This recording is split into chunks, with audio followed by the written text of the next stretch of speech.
Bonjour et bienvenue sur les clés de la réno. Vous vous lancez dans la rénovation? Alors vous êtes au bon endroit. Les clés de la réno, c'est le podcast qui vous accompagne tout au long de votre projet pour aménager et décorer la maison ou l'appartement qui vous correspond. Je suis Alison, aujourd'hui architecte d'intérieur et décoratrice. Je vous propose ici mes conseils et mes astuces pour transformer votre projet en un intérieur beau, chaleureux et fonctionnel dont vous serez fiers. Je suis passée par là. Je sais ce que c'est que de devoir gérer une rénovation en plus de son quotidien. C'est pas toujours une partie de plaisir, mais ça en vaut tellement la peine au bout du compte. Seul ou avec un invité, laissez-moi vous aider à simplifier les étapes, vous apporter les clés dont vous avez besoin pour que votre projet se passe au mieux. Imaginez, vous saurez enfin par où commencer et comment faire les bons choix.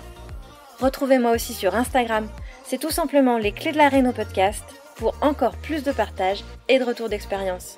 Allez, on y va ?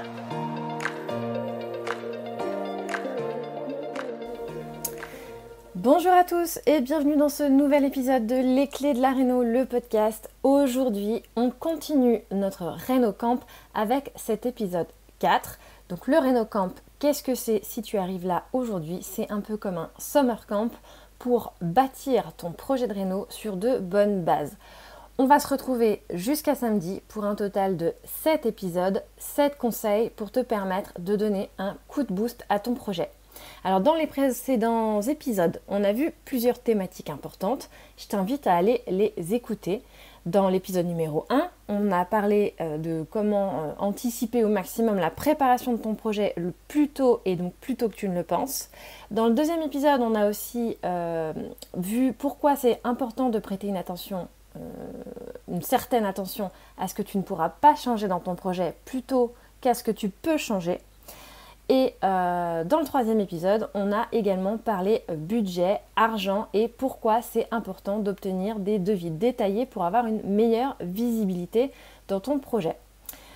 Aujourd'hui donc, le 4e épisode, je vais t'expliquer pourquoi c'est important de bien définir la mission avant d'engager ton équipe. Ça paraît logique, mais crois-moi, c'est quelque chose qu'on oublie trop souvent. Et qu'est-ce que je veux dire par là ? C'est tout simplement, effectivement, bien définir ton cahier des charges avant même de consulter tes artisans. Alors, sans plus tarder, on va rentrer dans le vif du sujet. Qu'est-ce que cela signifie ? Déjà, qu'est-ce que c'est qu'un cahier des charges ? Puisqu'effectivement, on peut se dire, finalement, un cahier des charges, ça peut être tout et n'importe quoi. Enfin, c'est un mot un peu jargon professionnel, on va dire. Et donc, le cahier des charges, c'est tout simplement le concept de ta maison. C'est le document qui va regrouper tout ce qui peut définir, effectivement préciser, décrire le concept de base de ta maison. Et ce document, donc, il va regrouper à la fois des images, des dessins, des plans, des mots, enfin des chiffres éventuellement. C'est le document, c'est le résumé, voilà, de ton projet. On peut aussi l'appeler le brief, le book, le plan, tout simplement, pourquoi pas, le dossier de rénovation. En tout cas, c'est là où, c'est le résumé de ton projet. Et pourquoi c'est important de prendre le temps de construire ce document, ce dossier ? Parce qu'effectivement, c'est la base. C'est à lui que tu vas te référer à chaque fois que tu dois prendre une décision. C'est grâce à lui que tu vas pouvoir communiquer ce que tu as dans ta tête, puisque les autres ne sont pas dans ta tête. Et c'est le support de base de la communication avec ceux qui vont exécuter ton projet, donc avec les artisans. Si on fait un parallèle tout simple, si tu t'engageais dans un projet de construction, et donc effectivement où tu devais construire une maison from scratch, tu achètes un terrain et là il faut bâtir les murs, mettre le toit, tout simplement tu ne t'aventurerais pas dans cette aventure comme ça, sans rien. Ça semble logique. Déjà, naturellement, tu ferais probablement appel à quelqu'un, à un professionnel pour t'accompagner, que ce soit un architecte, un maître d'œuvre, et ça te semblerait complètement logique que ce professionnel te pose tout un tas de questions pour savoir qui tu es, comment tu vis, comment tu as envie de créer ton intérieur, ton aménagement, quelles sont tes habitudes. Et ça te semblerait aussi complètement logique que et encore heureux, que ce professionnel, il puisse transcrire tout ça dans un dossier avec peut-être des mots, mais aussi avec des documents, des croquis, des plans, pour effectivement donner des informations pour l'exécution de ton projet, pour que les artisans sachent ce qu'on attend d'eux. Et bien en fait, en rénovation, c'est exactement pareil. C'est pas parce que la maison elle est déjà sortie de terre, qu'elle existe, que tu dois te passer de cette étape, puisque sans lui, les artisans ne vont pas nécessairement bien comprendre ce que tu souhaites créer. Et en rénovation, je le sais aussi pour l'avoir rencontré de multiples façons, avec mes clients, mais aussi personnellement, on a toujours tendance à vouloir se précipiter dans les travaux. On veut gagner du temps, on veut que ça commence rapidement, on veut que ça commence même dès qu'on a signé chez le notaire, et du coup, on se précipite dans la consultation des artisans sans savoir vraiment ce qu'on veut faire.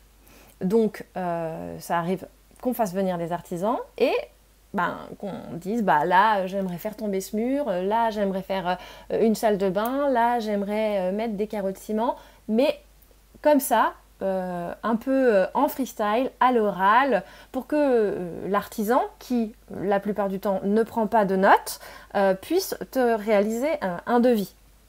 Sauf qu'en fait, s'il n'y a pas de transmission par écrit, tu n'es pas vraiment sûr qu'il a bien pris en compte toutes les demandes, tu auras du mal à avoir des devis comparables, puisque tu n'es pas sûr d'avoir dit à chaque artisan exactement la même chose de l'un à l'autre, et tu es à peu près sûr effectivement d'avoir des mauvaises surprises, puisque comme je te l'ai dit, tes demandes sont floues, elles ne sont pas assez précises, elles sont probablement sans cote, sans mesure, et donc nécessairement les réponses que tu vas obtenir des artisans, elles seront aussi floues, pas précises, et donc tu auras des devis inexacts, basés sur des incompréhensions, peut-être des manques, peut-être des mauvaises surprises, dans le sens où effectivement s'il y a des manques au moment où tu t'interroges sur le chantier, de savoir pourquoi l'artisan n'a pas fait telle ou telle chose, c'est simplement parce que lui ne l'avait pas compris de cette façon, ne l'avait pas pris en considération, soit parce que vous n'êtes pas compris, soit peut-être que tu as oublié de lui dire. Enfin, il y a tout un tas de raisons pour lesquelles tu peux t'assurer d'avoir des mauvaises surprises. Et donc des travaux non prévus dans les demandes initiales, et par conséquent des devis complémentaires en cours de chantier qui vont impacter des dépassements de budget, puisque tu te seras basé sur les devis initiaux pour créer, pour avancer dans ton budget et faire tes arbitrages. Quand tu arrives là, nécessairement, tu as beaucoup plus de chances d'avoir des imprévus budgétaires et de dépasser ton budget. Donc, effectivement, pour moi, c'est vraiment un indispensable de prendre le temps de bien concevoir ton projet, de savoir exactement ce que tu entends faire, ce que tu entends créer avec cette maison, de déterminer l'ampleur des travaux pour mettre en œuvre ton projet, de prendre le temps de poser tout ça par écrit de la façon qui te conviendra le mieux, parce qu'effectivement, un cahier des charges, il peut être très très détaillé, mais il peut aussi aller droit au but. Tu n'es pas obligé de faire tout un tas de blabla, et juste avec des croquis, des plans et quelques indications, ça peut suffire à ce que le projet soit clair. Ça dépend vraiment en plus de l'ampleur de tes travaux, mais ça peut clairement suffire. Donc c'est pas obligé d'être quelque chose de compliqué, mais ça pourra t'assurer effectivement d'avoir un projet fiable, précis, et de le mener de la meilleure façon qui soit, comme si tu menais un projet professionnel en fait, tout simplement. Et donc effectivement, par exemple, tu vois, on pourrait prendre un exemple, si tu fais au moment où tu vas consulter tes artisans pour avoir un devis détaillé et que tu transmets des informations précises, donc par exemple si tu fais venir des menuisiers pour avoir des devis pour changer tes huisseries, eh bien en fait ton cahier des charges, ça pourra tout simplement être effectivement le nombre de menuiseries que tu souhaites changer, si telles ou telles ne sont pas à changer, c'est le genre de choses que tu peux préciser. Si tu souhaites plutôt du PVC, de l'alu, du bois, enfin voilà, la technologie que tu entends te procurer pour ton projet, mais c'est également éventuellement quelques visuels des fenêtres, des baies vitrées, des portes d'entrée que tu souhaites qu'ils te proposent. Parce que là, on est sur quelque chose d'extrêmement important. Et si tu ne mets pas visuellement le type d'huisserie, le type de menuiserie que tu veux pour ta maison, bah, le menuisier, en fait, il va te proposer ce qu'il met le plus souvent, ce qui lui pense qui convient à ta maison, mais sans vraiment savoir si c'est ça que tu veux. Et si à aucun moment il pense à te faire valider vraiment la typologie de fenêtre qu'il entend poser chez toi, le râle ou je ne sais quoi, et ben en fait tu peux te retrouver avec une fenêtre qui ne correspond pas à ce que tu avais dans ta tête, tout simplement. Donc ce cahier des charges, indispensable à réaliser avant de consulter les artisans. Et donc, c'est indispensable, selon moi, de ne pas te précipiter dans la consultation des artisans tant que tu n'es pas au point sur ce que tu entends réaliser. Ce cahier des charges, donc, qu'est-ce qu'il doit comprendre ? C'est là où tu vas effectivement prendre le temps de décrire en quelques mots comment tu veux te sentir dans ta maison, ce qui est important pour toi, et donc de poser des mots sur le style d'intérieur, voilà, le style d'intérieur, l'ambiance, l'atmosphère que tu veux créer, et que tu vas pouvoir décliner tout ça, c'est mieux avec des planches d'inspiration qui vont effectivement retranscrire l'ambiance générale avec donc des mood boards, et on va pouvoir ressentir ta vision, c'est quoi, qu'est-ce que tu souhaites créer, et tu vas pouvoir décliner tout ça avec des planches d'ambiance par espace qui, elles, vont pouvoir à la fois donner des précisions sur la typologie des matériaux que tu entends utiliser, les couleurs, le type de mobilier, le type de luminaire aussi, c'est important. Et tout ça va aussi éclairer les artisans. C'est pas parce que les artisans sont là pour faire de la technique qu'ils ne s'intéressent pas aux aspects esthétiques. Crois-moi, je le vois tous les jours avec les artisans avec lesquels je travaille, ils sont très friands de comprendre vers quoi tu veux aller et de comprendre pourquoi ils sont en train de faire telle ou telle chose. Et de comprendre, de voir à quoi ça doit ressembler au bout du compte. En fait, ça leur donne énormément d'indications. C'est aussi important, si tu souhaites créer ou modifier des volumes, effectivement, nécessairement, de retranscrire tout ça avec des plans techniques qui vont donner des indications, des maîtrises sur les choses à faire, à démolir de façon précise et les nouveaux aménagements que tu entends réaliser. C'est aussi, et tu vas voir que ton artisan il va te le demander très vite, très important d'avoir un plan électrique. Parce qu'un électricien, il ne peut pas travailler sans plan électrique. Et une fois que tu es parti sur ta lancée, effectivement, autant continuer pour donner un maximum d'informations à tous tes artisans, c'est de décliner les autres plans si tu peux, si tu as le temps, si tu as le temps, je te le conseille fortement en fait de prendre ce temps-là, parce que plus tu prends ce temps de préciser les choses, de donner des informations claires à tes artisans, plus tu éviteras les erreurs sur le chantier. Et donc de décliner les autres plans, comme un plan de plomberie avec les emplacements d'arrivée et d'évacuation, comme un plan de peinture, si c'est pas toi qui fais les peintures, effectivement de bien préciser sur quelle face tu veux telle ou telle référence de peinture, si ça doit s'arrêter à un soubassement à telle hauteur, si je ne sais quoi en fait, si tu veux que dans les toilettes ce soit les quatre faces et le plafond, parce qu'effectivement c'est quelque chose d'un peu original, ton peintre il va pas y penser naturellement. C'est des indications que tu mets dans ton cahier des charges, dans ce dossier, dans ce book réno. Et éventuellement ton budget. Alors là c'est à toi de voir si tu veux annoncer le budget que tu as pour ton projet.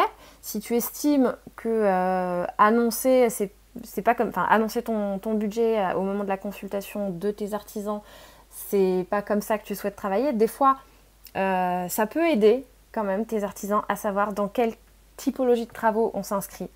Ça peut les aider à faire en sorte de répondre à ta demande budgétaire et donc à te proposer des solutions d'optimisation, des solutions techniques, des solutions, des alternatives de matériaux, des alternatives d'aménagement qui pourraient peut-être être moins coûteuses que ce que tu as envisagé et qui ne rentrent pas dans ton budget. Donc à toi de voir si tu veux l'afficher ou pas. Voilà, moi ça peut être pertinent ou alors peut-être éventuellement de mettre l'enveloppe globale de travaux dont tu disposes. Voilà, là comme ça touche à l'argent, c'est toujours très personnel. Voilà un peu effectivement ce qu'est le cahier des charges et pourquoi à mon sens c'est important de l'avoir affiné avant de consulter ceux qui vont l'exécuter. Et voilà, on arrive à la fin de cet épisode. Je pense qu'on a fait le tour de la question. Mais comme toujours, n'hésite pas à venir me poser tes questions si tu en as. Je reste disponible pour y répondre. Et on va se retrouver demain donc pour la suite de ce Réno Camp avec l'épisode numéro 5.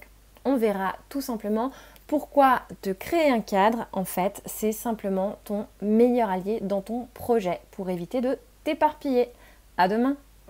Si vous avez écouté jusqu'ici, c'est probablement que l'épisode vous a plu. Alors n'hésitez pas à en parler autour de vous, amis, famille, tous ceux qui rénovent sont les bienvenus. Vous pouvez aussi évidemment laisser un commentaire sur Apple Podcast ou une note 5 étoiles sur Spotify. Et si vous souhaitez être informé des prochains épisodes, n'hésitez pas à vous inscrire à la newsletter ou à me suivre sur Instagram. Le podcast, c'est fini pour aujourd'hui, mais je vous dis à très vite pour un nouvel épisode.